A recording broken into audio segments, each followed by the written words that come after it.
আসসালামু আলাইকুম।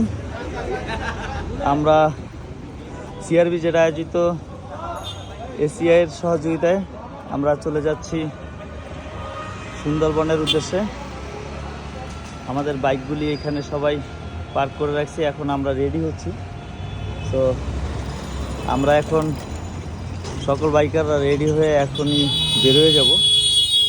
এই যে আমাদের যে সকল বাইকাররা এখন এসে পৌঁছেন নাই তারা চলে আসছে। তো আমাদের বেশ কিছু বাইকার, এই ভাই দেরি হয়েছে কেন ভাই? জরিমানা হবে ভাই? হ্যাঁ, এই দেরি হয়েছে কেন ভাই?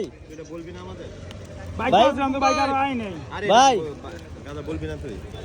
দেরি হলো যে ভাই, টায়ারের লেগে লেট হইছে ভাই। আয় হ্যাঁ, নতুন টায়ার ভাই। এই যে এই যে ভাই নতুন টায়ার লাগাই নিয়ে আসছেন, মানে কি টায়ার কি মানে প্রবলেম হয়েছিল? না না না না, আমরা হচ্ছে যে একটু ট্রাই করব যে টিনসমের টায়ারটা কেমন সাপোর্ট দেয়। এটা ঠিকমতো ঢুকে দেন, বের হয়ে গেছে। বলছুর আগে আমি একটু কই, আমার কাছে একটা জিনিস আছে না। চান ভাই, হ্যাঁ চান ভাই, এটা ঢুকে দেন তো। আমি একটু আমরা নক দেন। না না, আপনি পারেন না, ওরে পারেন না, পারেন না। জোর কম। চান এটা ঢুকবো না। ভাই, ফুটাতে জিনিস বড়। ঢুকে ধরো না। ফুটাতে জিনিস বড়। ছি, তুমি এইভাবে বলতে পারলে। দেখেন আপনি, ফুটাতে জিনিস বড়।